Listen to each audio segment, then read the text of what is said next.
A podcast? Did your radio show get canceled?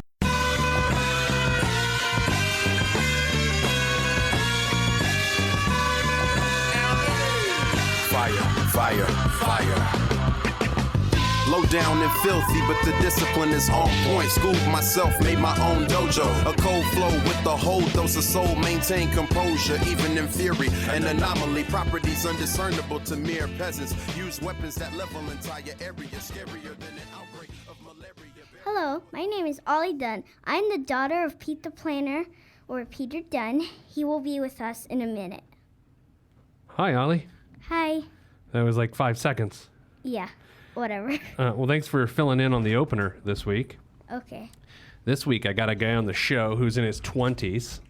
What age group are you in right now? 7. You're in your 7s? Mm-hmm. All right, so you're 7. This guy's in his 20s. He wants to retire when he's 40. Okay. Do you know what retire means? You stop your job and just relax. Just relax. When are you going to retire, dude? Maybe when I'm 80. 80? Mm-hmm. It's a full career.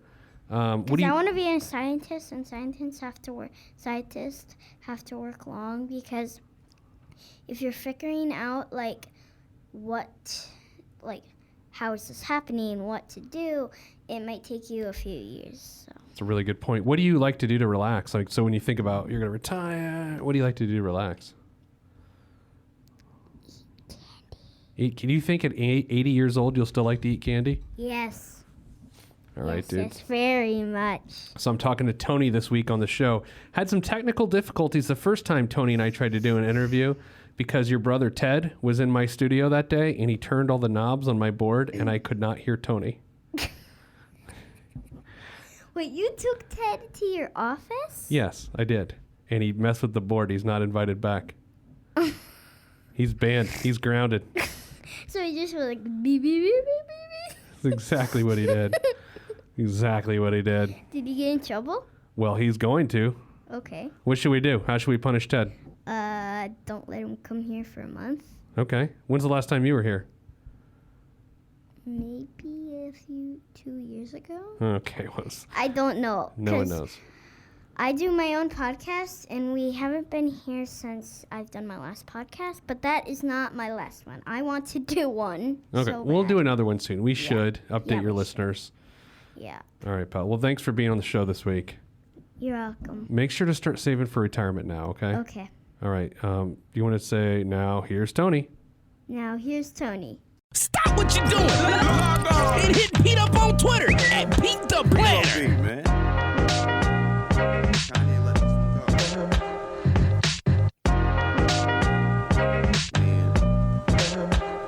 Sound good to me.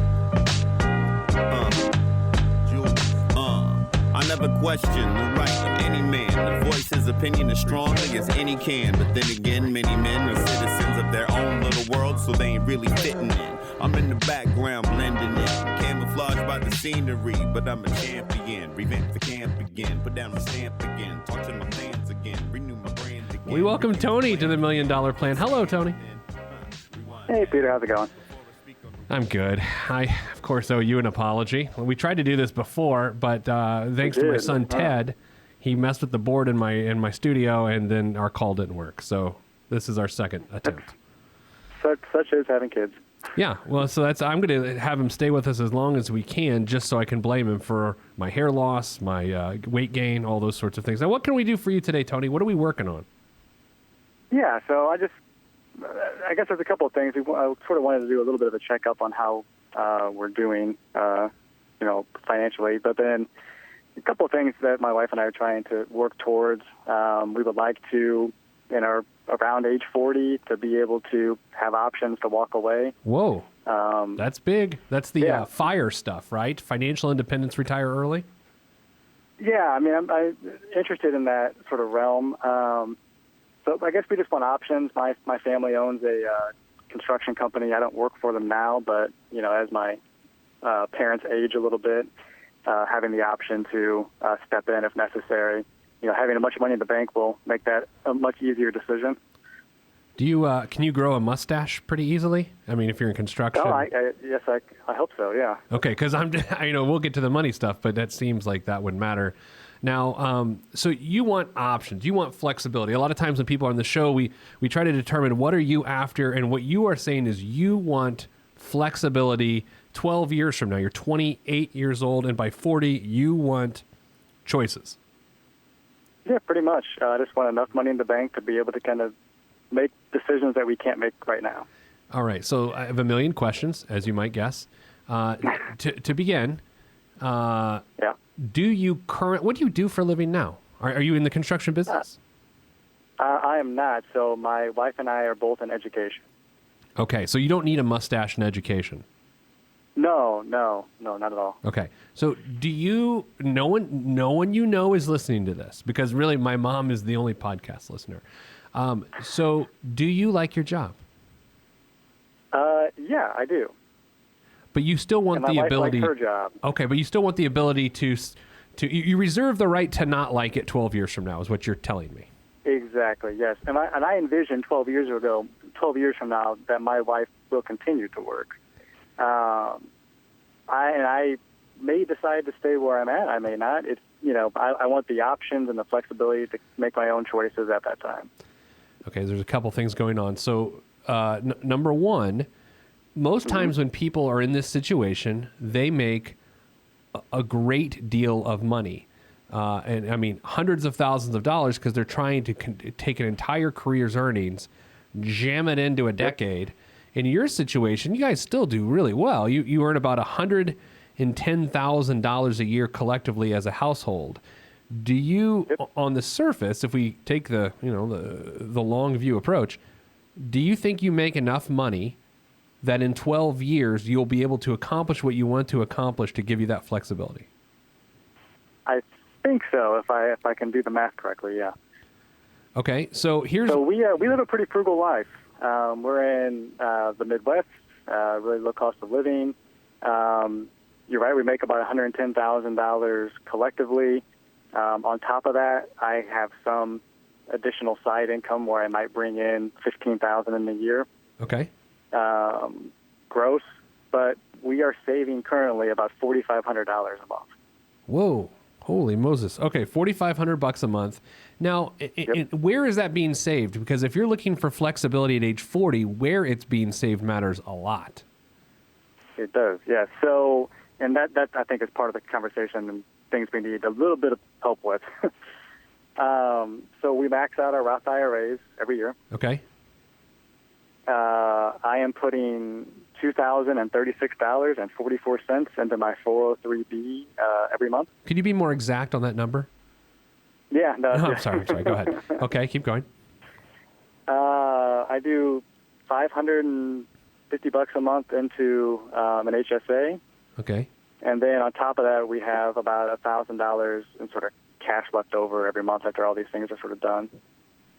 So, and I got to try to understand what you know and what you don't know. So if I'm going to ask something and it seems very remedial to you, please forgive me. But Sure. So your 403B, those will be monies that traditionally you won't have access to without penalty and taxes. Well, you're always going to have taxes, but anyway, at 59.5. So the bulk of your investing is not accessible until you're 59.5. Your Roth contributions, now you got a little bit more flexibility there. You can always take out what you put in prior to 59.5. And so what we're looking at there is that would provide you some income flexibility at 40. Is that the way you view it?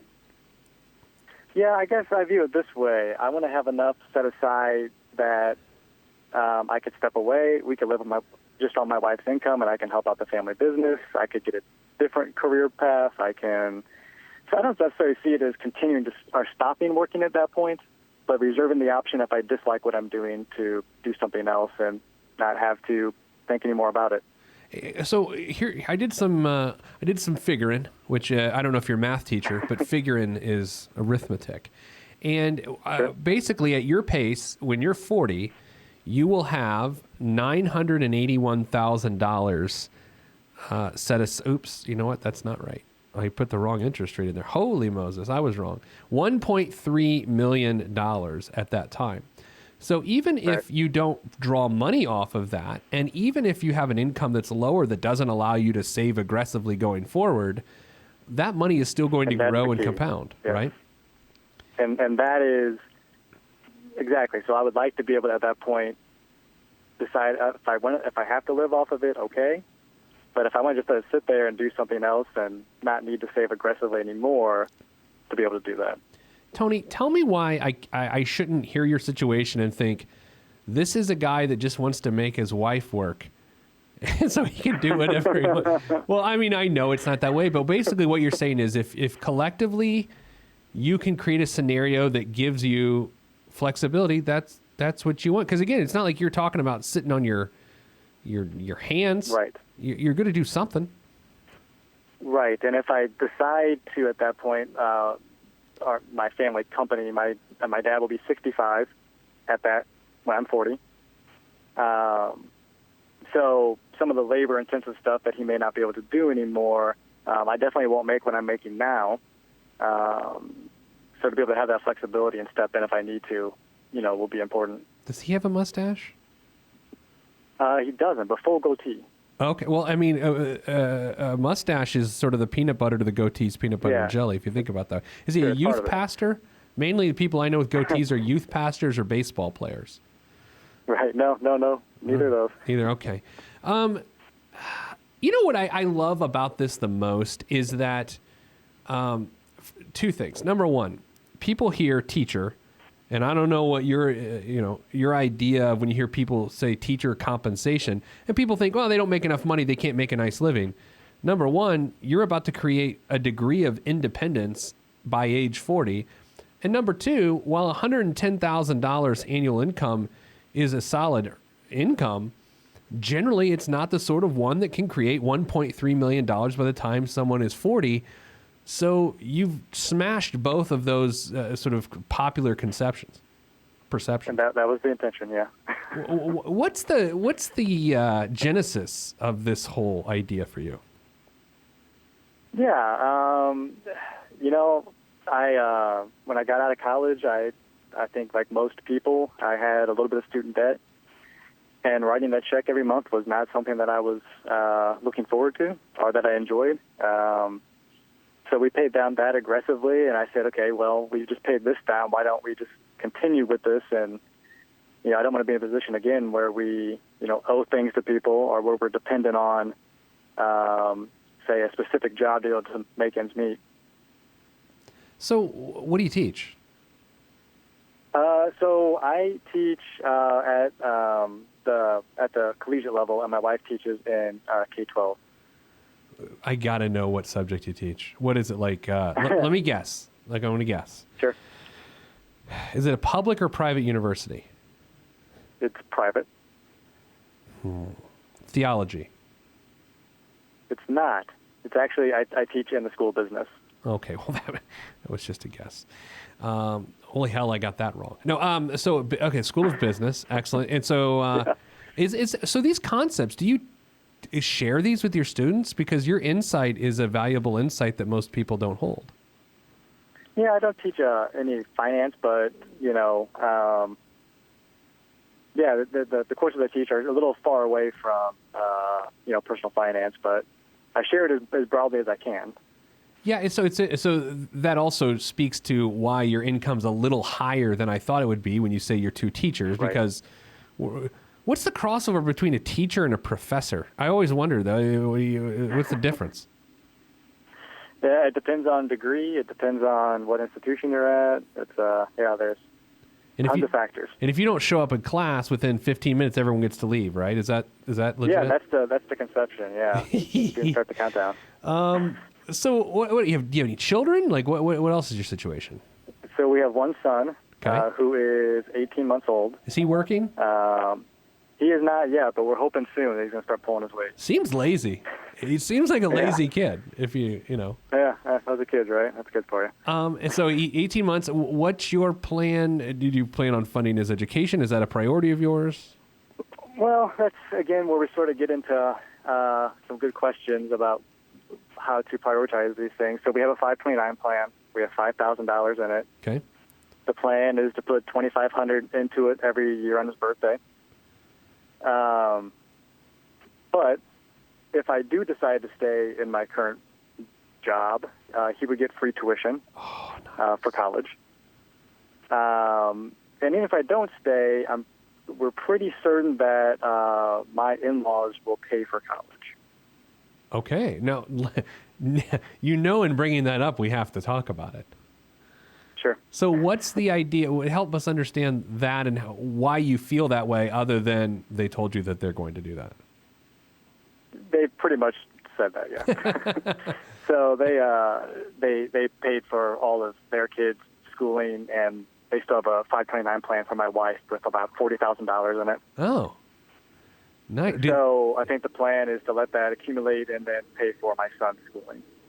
Okay. No, that makes sense. So what could go wrong with this whole plan? Yeah.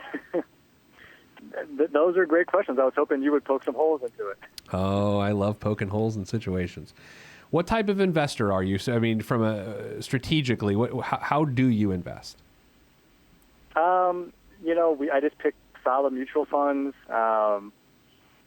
I'm looking to, everything right now is just sort of based off of what is available with either my, retirement plan. So with that, I've picked just an index fund. With my Roth IRAs, I've just picked basic sort of broad mutual funds. So I'm pretty kind of, keep it broad and simple and keep it boring. It's not. Yes, basically. I'm a big proponent of the keep it boring investment philosophy.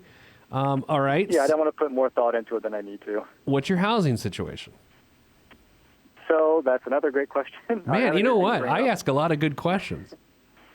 We have been in our house for 4.5 years. Okay. We are currently looking for a new house. Oh.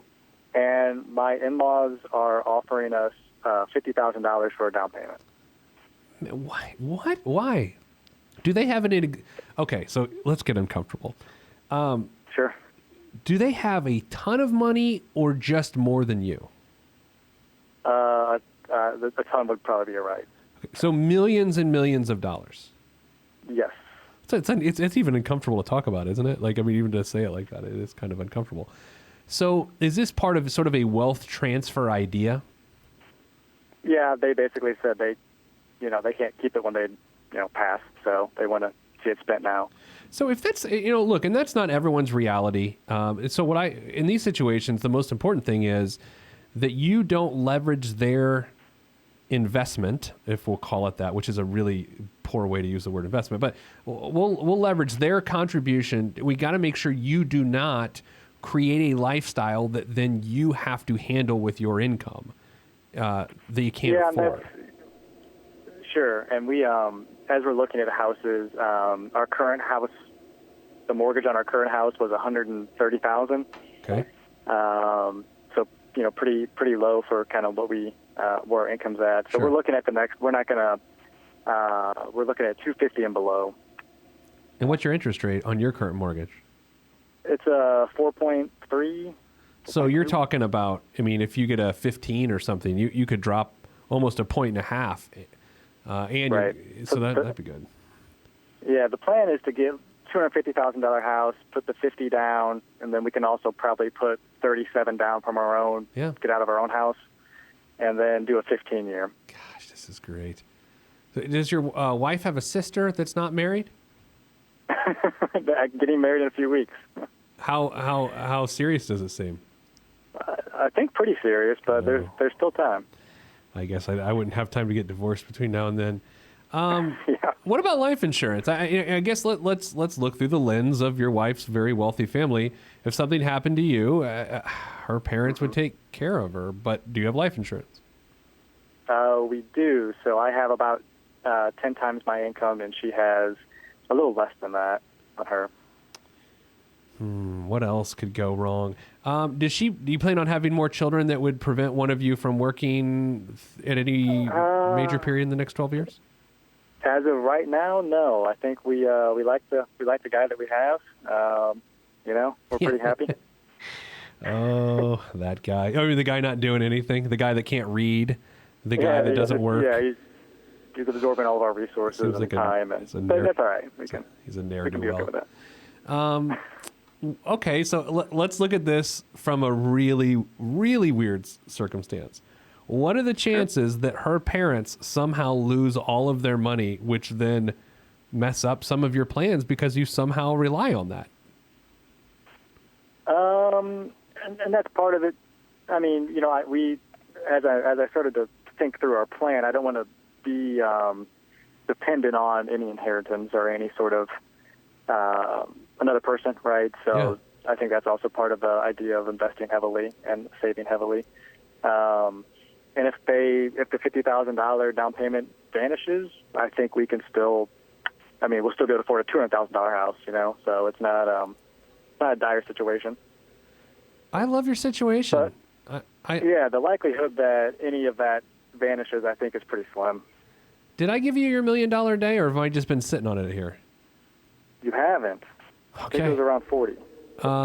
Yeah, it is July 31st, 2026. Okay. That's 2 days before my anniversary, my 26-year anniversary, or 2 days after my 26-year anniversary. So you'll have enough. I'll have to figure out what you could get us. Because you'll have $1 million. I mean, geez.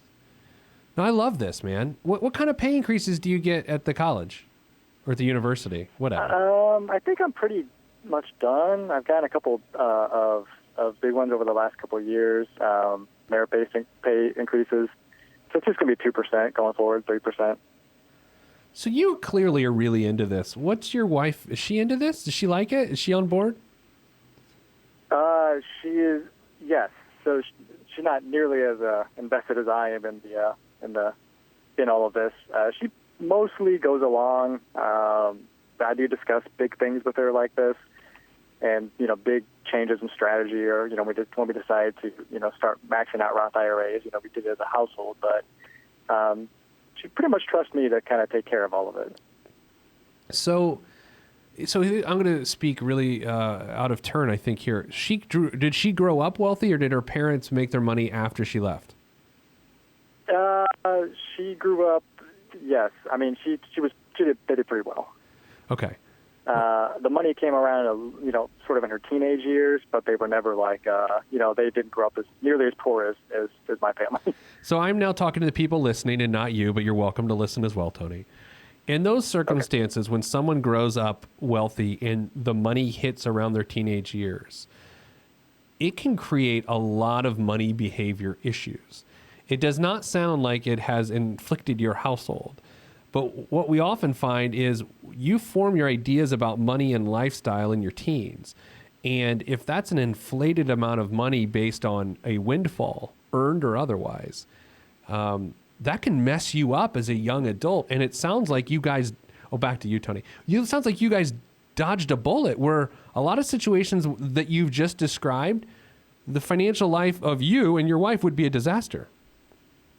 No, yeah, I would agree. I think my background and my family's background evens it out a lot, sort of how my wife grew up, as opposed to how my wife grew up. But no, I think we're pretty well rooted. We're pretty easy lifestyle. We cook at home, and we, don't have a lot of extras. Man, I'm so tempted to ask, is her sister as fiscally as sound as she is? But that is an inappropriate question in which it's not fair for you to weigh in on that.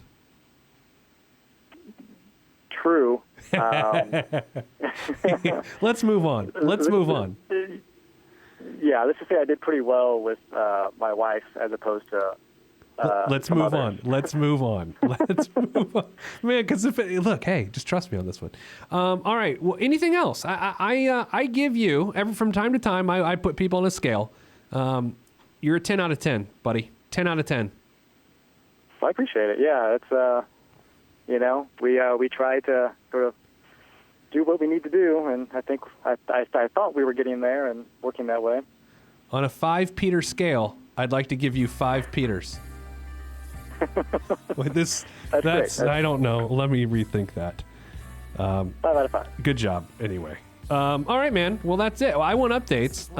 So keep us updated. Just email us. And if we can do anything for you, let us know.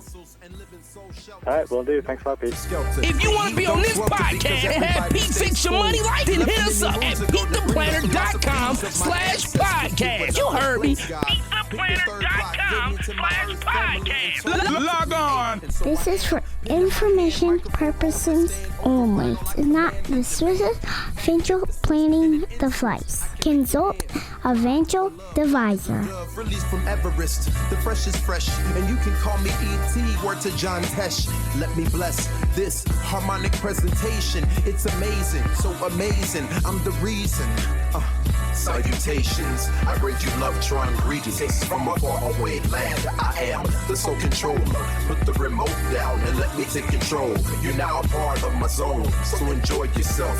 Love Tron can restore your health. I bring you greetings, salutations. How you doing? And is that how y'all say it? The tinkling of the keys is an homage to the little star. I sojourn over poetic descriptions of sound and travel to my other world. Out of this world, spaceship on my arm took me home, fueled by the ink and the megabytes and the hypertext transfer protocol, stronger than the Skynet and the Terminator. I push faders into warp speed, glide with ease, creating a breeze they call a black hole. Event horizon, no rear view concerns. This I adjourn, in beats I burn. This I adjourn, in beats I burn. Salutations, I bring you love, trying greetings from a faraway land. I am the sole controller. Put the remote down and let me take control. You're now a part of my zone, so enjoy yourself. Love Tron can restore your health. I bring you greetings, salutations. How you doing? And is that how y'all say it?